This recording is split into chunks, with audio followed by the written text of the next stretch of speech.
Hi everybody. I haven't posted on my YouTube in a really long time. I think it's been years. So this is finally something that I felt. My hair is totally messed up because I just went for a run, so I look horrible. So hopefully you can ignore that. Anyways, I really wanted to talk about my experience at the Last of Us event that was in Santa Monica. I was 2 hours away, so I actually took a 4 hour drive to go to there. It was totally worth it. It felt really cool to actually be able to be capable of going to an event that was like that. Um, it seemed too good to be true that it was free and that it was in California. It wasn't like in Vegas or in New York or something that just feels like I always miss out on stuff. Okay, so when I got there, I was totally starstruck.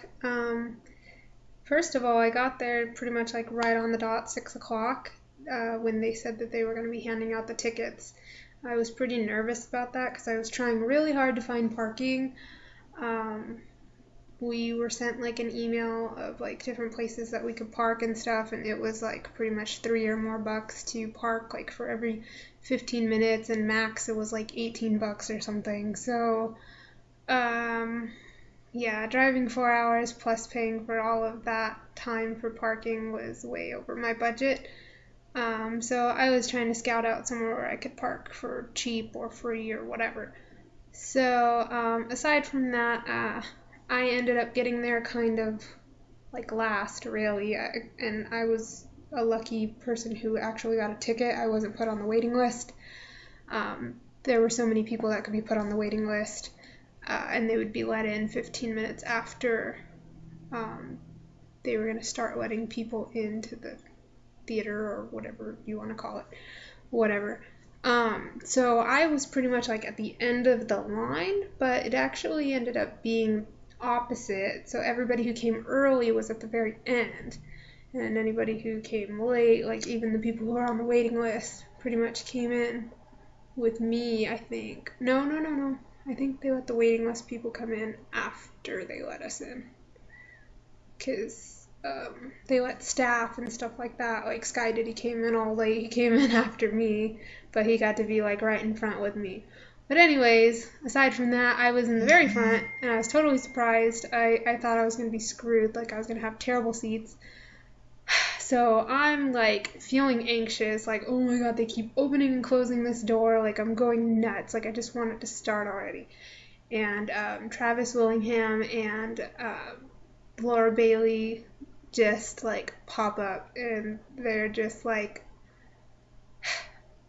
like the most attractive human beings in the world, and it's even crazier that they are a couple.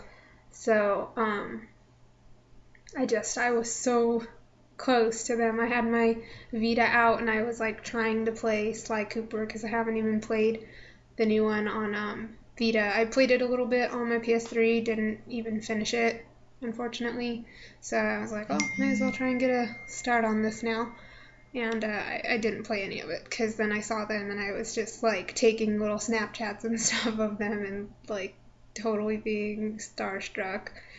And I was just thinking, oh my god, I want to ask them for a picture, I want to talk to them, I want to hug them, I just want to go crazy.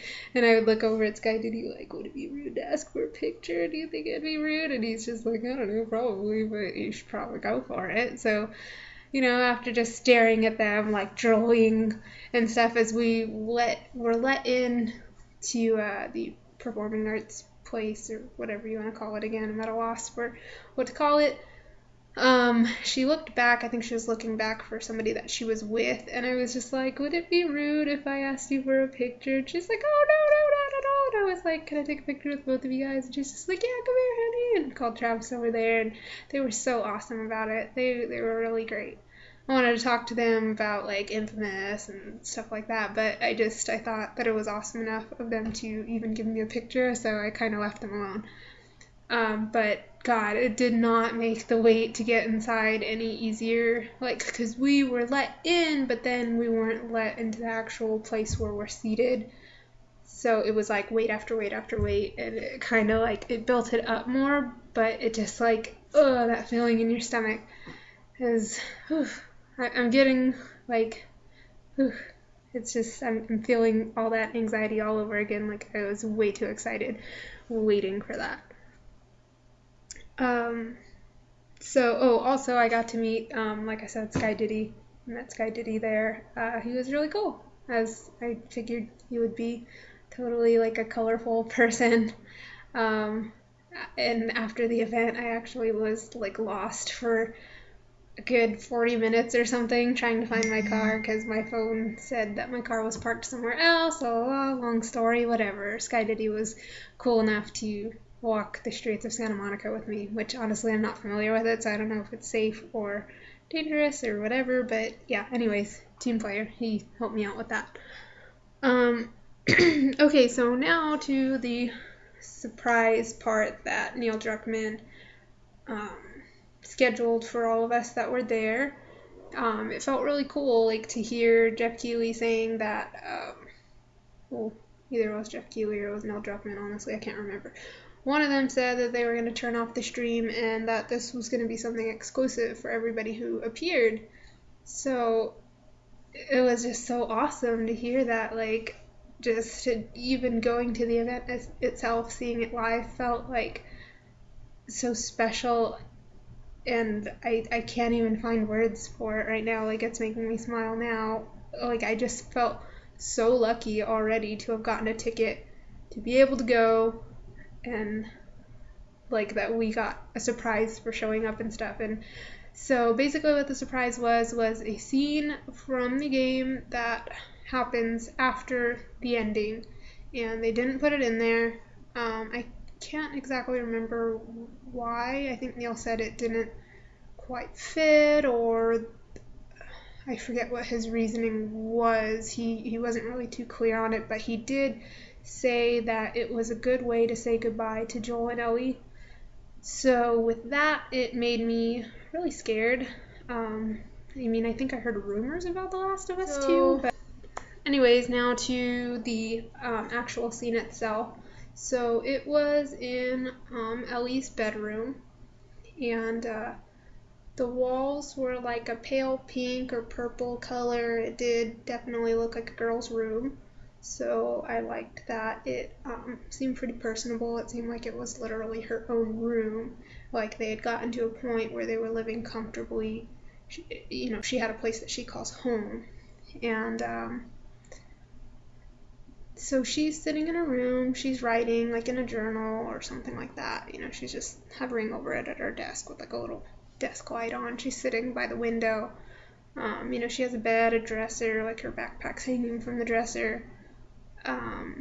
Trying to think of other details. There were like cracks in the walls and stuff too, so it's not as if everything was fully renovated yet, like everything was back to normal, but it took me a while to kind of reflect on that because I just looked at the room and I was like, okay, like it's normal, whatever, like I didn't even think anything of it. But after reflecting about it all day today, I was like, wait, it was normal.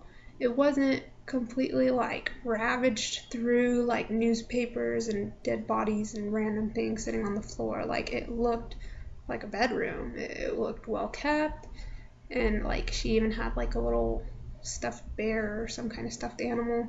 It looked like she had like a fishing rod or something like behind her dresser. It was some kind of pole sticking out. I couldn't quite see, but yeah, as I said, it looked like she had her own room, and she made it hers. She was finally living a comfortable lifestyle, was able to, I think she had like a band poster or movie poster or something like that. So yeah, I don't know, it just seemed like their life finally became normal in a sense.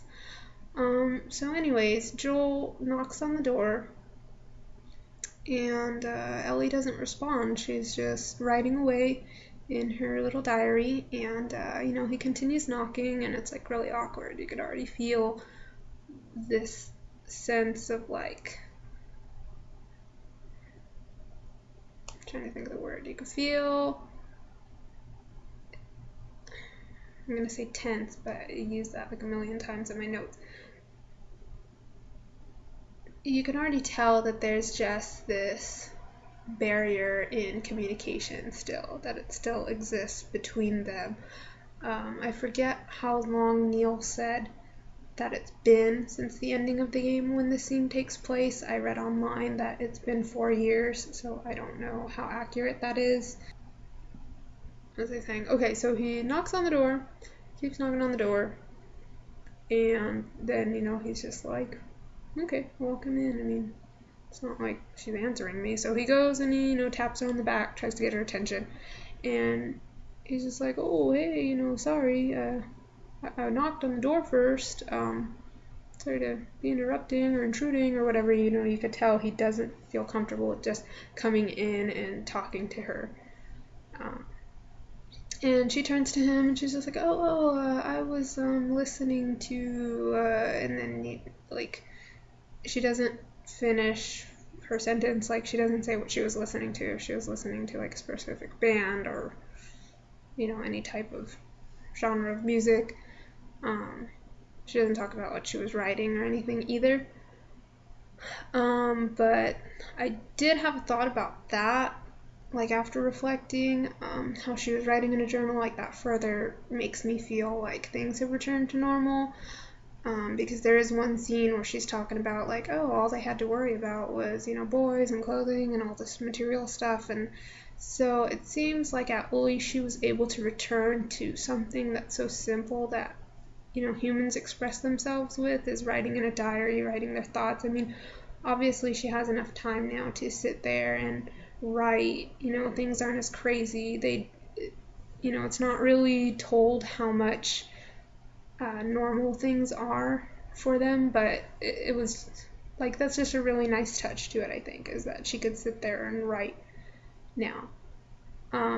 Okay, so Joel starts to make small talk with her, or at least he's trying. He's like playing with his hands, kind of pacing around the room, further making him look really uncomfortable about the situation of trying to talk to her and, get himself as well as her to open up. And he says that he got her a gift, and she starts saying, oh, well, I gotta, I'm kind of busy, like, I gotta get ready to, work on the wall and stuff like that tomorrow, and, actually, like, I'm kind of not sure on the order of how things happen. Let's see. I can't remember the order of how things happen, but what happens is there's one segment where he talks about how there have been kids playing outside. He looks out the window next to where Ellie was sitting and writing and stuff like that, and he goes, oh, I saw a lot of kids playing outside today, and I kind of hoped that you would go out there and play with them. They're playing with water guns. And she just goes like, I'm not really into that stuff. And he just awkwardly laughs, and it's just like a really weird moment for them. And, it felt like one of those like parent moments, like where you're just like, oh, well, I was into that like 10 years ago, Dad. And so in a sense, it made them seem more like they're fond of each other, but then at the same time, it seemed like they really don't know each other at all, sort of thing. So it's hard. I mean, you could take it either way. Then there's another scene where he is talking about how, I forget what how Tommy is trying to get him to marry some woman. I think her name was Esther or something like that. He only mentions her this one time, and he sits on her bed and he's like playing with his hands and stuff and everything, and says he's trying to get him hitched, and she's a really nice girl, and blah blah blah. And they also start discussing how she's helping build a wall and everything like that. He says that everybody is quite impressed with how she's, like handling herself out there. So this part really reminded me of like The Walking Dead, like how Carl and the other children and stuff like kind of prove themselves, how they're helping maintain the prison, keeping the walkers out and stuff like that. So same thing with the infected here. I think she's kind of proven herself more. She is well adapted to the way life is now rather than being a kid. So I was surprised, like I said, with how she had the stuffed animal there, how she's like writing in a diary. Like it shows that she still is living in this sort of world, but then at the same time she does have those human characteristics of, trying to still be an adolescent or whatever age she's at. I think she's in her teens. Can't quite remember. Also, Joel tries to break the ice some more when she's like not interested in him wanting to get married, or talking about getting married. He says, well, one of my friends told me this joke, and it's a lot like one of those pun books that you like to read. And, a lot of the audience started laughing because that was a really memorable part of The Last of Us, is just like that little comic relief in between. Like, honestly, I really enjoyed them. I don't know, like my best friend, she hates puns. I don't know how you can hate puns. I think they're one of the funniest things ever. So I know a lot of people enjoyed it too. So let's see. The joke thing, yeah, I think she just says like, oh, I'm not really in the mood. She says like she has to get an early start. She has to wake up tomorrow morning. She kind of elaborates more on the whole needing to have her job to do to help out with the wall and everything like that. So he says like, okay, well, let me get you your gift. It'll just be a minute. Like, it'll be really quick. Like, he's still acting weird, like trying to convince her, like, just give me this moment really quick. So he walks out of the room really quickly. He comes back in with a guitar, and he says, I wrote a song for you. And, she's just quiet, and he's like, okay, well, let me see. He says something to start it off, and it feels really awkward. Like, he just says, like, here it goes, or something like that. And it's a very simple song. I kind of expected that it was going to be something crazy like the band was playing during the stream, during the show, and really surprised me that it was something simple, but it did make it more realistic. It made it more sweet. Like, really, if one of your parents would have written you a song, had they put in that effort to do it, they probably aren't guitarists or musicians or whatever, so it makes sense that it was simple. I kind of liked that. I was surprised by, like, games can be so predictable sometimes with how cheesy and unrealistic. But then again, it's a game. It's like, what's the word I'm thinking of? I can't think of a word.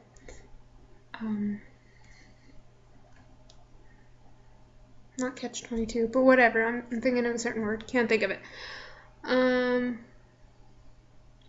So anyways, he's playing this simple song. It's pretty much composed of like chords, like simple chords. Sometimes he'll just play like one string in between. Sometimes he's just playing full chords. And it's really like gentle strumming. It's like really delicate. It felt like there was a lot of emotion in it. It was really sweet. And I couldn't remember too much of the words. A part of me wanted to focus on what he was saying, and a part of me wanted to focus on the music. A part of me wanted to just be like staring at them and seeing their reactions. I was staring at Troy a lot of the time because it just seemed like he had so much emotion playing it. It seemed like he was truly thinking about the words he was singing, and what he was singing about was his life together with Ellie. He was saying that everything that he's gone through, everything that he has in his life is because of her, and he only sees his life with her. So, it was really sweet that he actually said something like that. I mean, there's that scene where he says, like, you're sure as hell not my daughter, and I'm not your dad. And it's heartbreaking. You want to cry there because you just wish he just had this compassion. But I think most people could understand that if you lost your child or family member, that it would be hard to fill that void, I guess. Um, so it's nice that he's come around in a sense. You know, it's not like he said, I love you or anything in the song, but he just said how important she is to him. And there were actually parts that I couldn't even hear the song that he was playing, like he was playing so softly. So I don't know if it was intentional that he wanted me to hear certain words of the song, or if, you know, he was just focusing so much on the words, like, or if that's what he thought Joel would do. But I feel like that's why I remember some of the parts, so I feel like maybe it was intentional. Made it more interesting. I don't know, it made you kind of try to pay attention more to what's going on, I guess. There's like some saying like whisper if you want people to pay attention to you or something like that. So I kind of felt like it was something like that, but with the music. And so in turn you were listening to him singing. And, you know, Ellie's just kind of sitting curled up in her little desk chair the whole time, like with her hand over her mouth. Like, you really can't tell what she's thinking or feeling. Like, if she's totally hating it, like feeling, I don't know. It was really hard to read her. So, like I said, that's why I paid a lot of attention to Troy, or to Joel, I mean. So there's, you know, a moment of silence. Well, he ends it and just says, like, something like that, you know, like, just kind of tries to add that little, like, funny part to it. And, you know, they kind of, like, share, like, a little laugh. And then it, like, cuts to this silence, like, kind of what's next. And she just says, like, that was beautiful. And so it was really an icebreaker. And he stands up and he hands her the guitar and he says, this is yours. And she's just like, what? Like, I don't even know the first thing about guitars. And he's like, well, I told you I would teach you. And then she says something like, you're right, or yeah, you know, that's true. Something like that, where they're agreeing and seeing eye to eye at that. And that was really a nice gesture. Yeah, like I said, I wanted them to like hug or say I love you, or like, thanks, Dad. Oh, I love you, daughter. Like, but again, that's something that we're wanting. We're always wanting like that happy ending, and it's not realistic. Not everybody is like that and willing to show compassion, and people show it in their own ways anyway. So then after he hands her the guitar, you know, she puts it down and everything, and he's like, okay, well, you know, I won't take up any more of your time. He starts like pacing again, and he says, so, you know, like, okay, I'm gonna leave, sort of thing. And he's about to be out the door, and she goes, wait, so what was that joke? And then he turns around and he goes, well, what's the worst thing about eating a clock? And she goes, what? He goes, it's time consuming. And they're just laughing. They're laughing really hard. The whole entire room was laughing really hard. It was such a cheesy joke. It was great. It was perfect. And she goes, I think that's the worst one I've heard. And he laughs and he says, yeah, it's pretty bad. Anyways, good night, kiddo. And you know, then she just says goodnight, or I can't quite remember what words she says to him. And then he leaves the room, closes the door and everything like that. She picks up the guitar and she just plays one note, and it rings out and the lights fade. And that's the end of the scene. So, you know, Neil said that it was a good way to say goodbye to the characters. It made me scared that, again, like I said in the beginning, that they were going to die or something was going to happen to one of them, or I don't know, something crazy. But I don't know, in a sense it seems like it doesn't set up for two, but then again, Walking Dead finds a way to screw things up for all the characters and make them in terrible situations. So I guess whatever walls or barriers there are could be broken down. and it's a fungus, so maybe the fungus still affects them over time or something like that. Yeah, so that's really all there is to it. So thanks for anybody who was watching. I'm going to be streaming My Last of Us tonight, so I'm going to be busy. And that's it. See you later.